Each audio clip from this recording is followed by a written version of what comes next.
Aquí estamos de nuevo para profundizar en este apasionante mundo de la fotografía, en este caso de la fotografía de estudio que estamos tratando. Recordar que en el capítulo anterior hablábamos de una característica importantísima de la luz. Se trataba de la calidad. Era dura, era suave, pero ahora nos toca hablar de otra característica tanto o más importante, que es la dirección de la luz. ¿Desde dónde se dirige esta luz y qué efecto tiene? Vamos a ir comentando alguna característica general para luego llegar más adelante a algún otro esquema como el que ya vimos en concreto. Por ejemplo, recordar que en este que comentamos hablábamos de la luz tipo Rembrandt, con una posición concreta de una sola fuente y el efecto que provocaba. Como generalidad, hablaremos de una luz principal. La mayoría de las fotos se pueden hacer con una sola luz y tal vez con un reflector de relleno, pero es perfectamente posible hacer fotos con una sola luz, con un solo flash. Esta luz la denominaremos normalmente la luz principal, y será la que afecte, como es lógico, directamente, de forma fundamental, a la iluminación del sujeto, de nuestro modelo.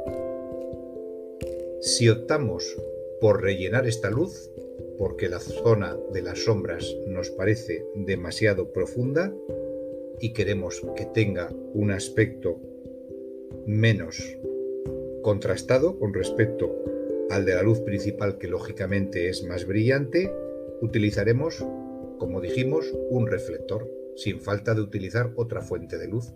Recordad que puede ser cualquier tipo de material. Por cierto, aquí podemos dar un tip. Aunque no tengamos un reflector ni lo hayamos construido, tal vez simplemente recordemos que en nuestro coche tenemos lo que habitualmente se denomina un parasol. Y ese parasol, que es de aspecto plateado, que sirve para proteger el cristal del coche cuando lo dejamos al aire libre y está dando el sol de forma fuerte, para que no se caliente la interior, es un magnífico reflector. Si no lo tenemos, podemos adquirirlo en cualquier gran superficie por muy pocos euros, así que lo tenemos fácil.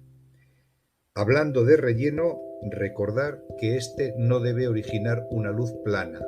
Esto es, si ponemos a la misma potencia, en caso por ejemplo de un flash, una como segunda luz, la potencia de este segundo flash a la misma unidad que el primer flash, estaremos consiguiendo una luz totalmente plana, puesto que estará iluminando de los dos lados igual y por tanto quedará una fotografía que a lo mejor es posible que es eso lo que deseemos, pero en cualquier caso no es en la mayoría de las veces que dará una fotografía totalmente plana, puesto que no habrá ninguna diferencia entre luces y sombras. Bien, entre la luz principal que hemos iniciado a 45 grados, recordar, y las diferentes posibilidades que podemos optar, vamos avanzando girando un poco esta luz con respecto al sujeto.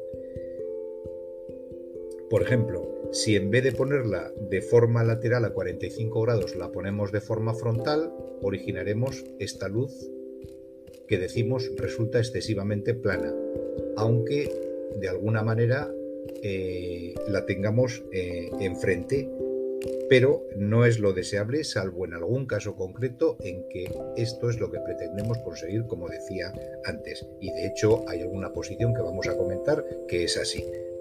Si la giramos un poquito más, estaremos hablando de una luz lateral. También puede ser a otros 45 grados hacia el otro lado o llegar a la totalmente lateral, que sería a 90 grados de nuestro sujeto.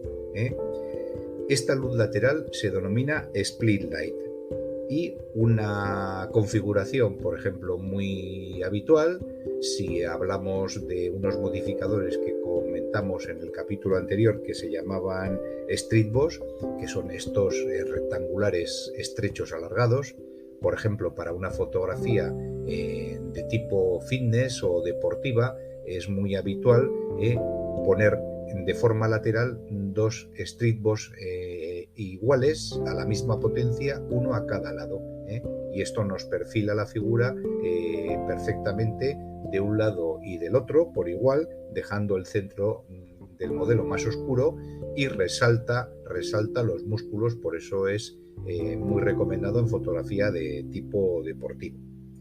Bien, podemos girar un poquito más la luz y ahora adoptar una postura de 45 grados, pero por la parte de atrás.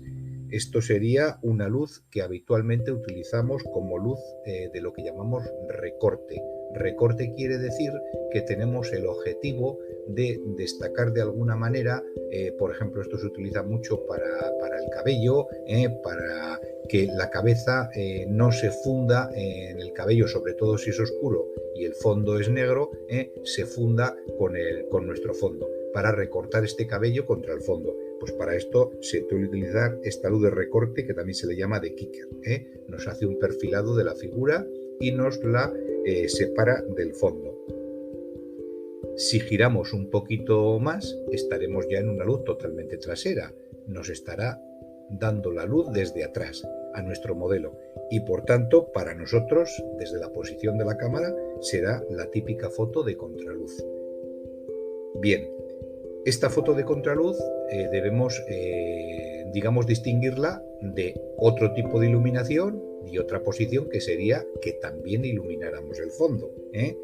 El fondo, por ejemplo, otra posición básica suele ser querer tener un fondo muy claro o totalmente blanco puro para obtener una foto en clave alta, y lo que hacemos es poner un par de flash, uno de cada lado, enfocando al fondo a otros 45 grados normalmente y un poquito solapados para que obtener este fondo blanco puro.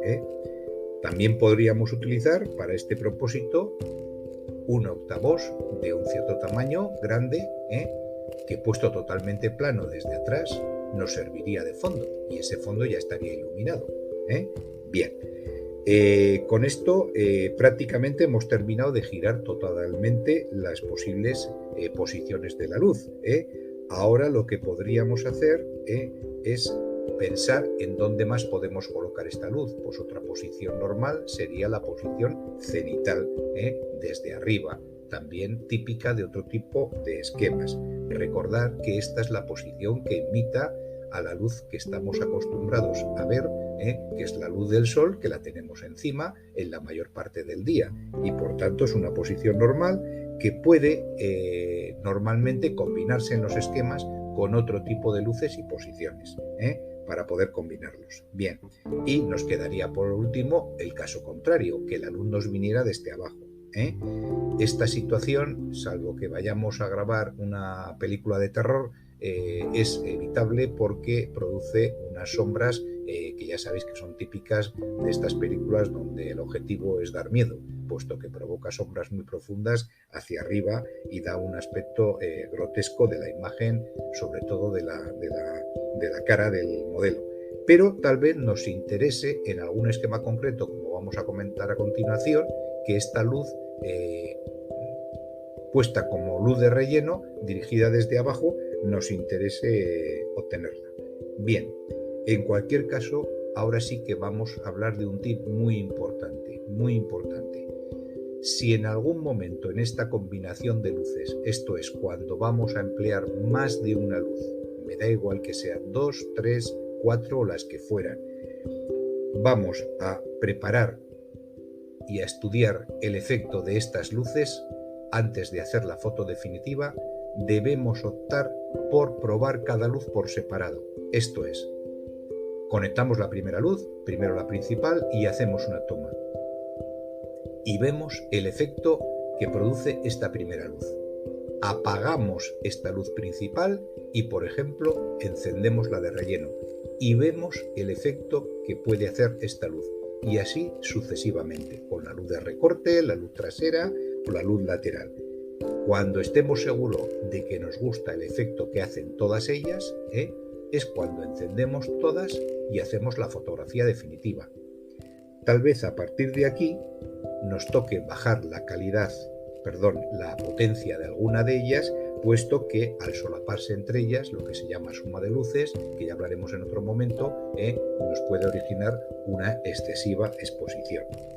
Bien, una vez dicho todo esto, vamos terminando y podríamos deducir que se puede conseguir otro tipo de esquema, como por ejemplo el que vamos a comentar.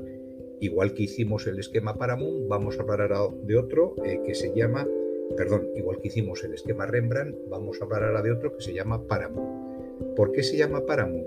Porque se utiliza y se utilizaba habitualmente en los estudios, famosísimos estudios del mismo nombre de grabación norteamericanos, en la grabación de las películas. Gustaba mucho esta iluminación para iluminar a los artistas, y se trata de una iluminación cenital, pero desde el frente, no totalmente cenital, no totalmente encima del sujeto, desde el frente, que produce una sombra típica debajo de la nariz, que tiene una forma como de una mariposa, de unas alitas debajo de la nariz, y por eso se llama también, aparte de Paramount, se le denomina iluminación de butterfly en idioma inglés, o de mariposa. Bien, esta iluminación normalmente se consigue utilizando un softbox desde esta posición a 45 grados habitualmente desde arriba, pero podemos utilizar también un octavox, o podemos utilizar algo que en este caso es súper normal, sobre todo en retratos de belleza, como comentamos, que es un beauty. Hablando del Beauty Dish, la luz de belleza que comentábamos en otro episodio, os adelanto que hablando de la dirección de la luz y de la colocación, es muy importante la distancia a la que está del sujeto, del modelo, porque si no, no conseguiremos que tenga realmente el efecto, como comentábamos, de esa luz agradable que hablábamos, y su forma de rellenar al sujeto. Como norma, el beauty debe estar separado del sujeto como a vez y media de lo que es su diámetro. O sea, si el beauty tuviera 50 centímetros de diámetro, la separación entre este y el modelo debía ser de 75 centímetros. Esto como norma general, más o menos, porque si lo alejamos mal, perderemos casi totalmente el efecto de este modificador. Si a esta, esquema de luz que hemos denominado Paramount o Butterfly, le añadimos una luz de relleno que viene desde abajo, bien sea de un reflector o bien sea de otro flash que hemos colocado abajo, con un softbox o como fuera, obtendremos lo que se llama el esquema Clansel. Clansel es una luz beauty, una luz de Paramount, Butterfly, pero rellenada desde abajo, y a esto denominamos el esquema de luz Clansel, muy habitual también para que esas sombras que se generan al haber dado luz desde arriba, debajo por ejemplo de la barbilla, se eliminen y se rellenen en la primera parte frontal del cuerpo normalmente. Bien, ha llegado el momento que con todo lo que hemos comentado te dediques a jugar, te dediques a combinar todas estas luces. No hay forma ninguna otra de aprender que intentar probar, combinar, y tal vez te lleves la sorpresa de que consigas una fotografía que te guste y digas, este es el parámetro o el esquema perfecto, e incluso he dado con un esquema original que me satisface y que es mío propio. No hay nada más, satisfactorio para uno mismo. Muy bien, hasta entonces nos despedimos hasta el siguiente capítulo. Un saludo.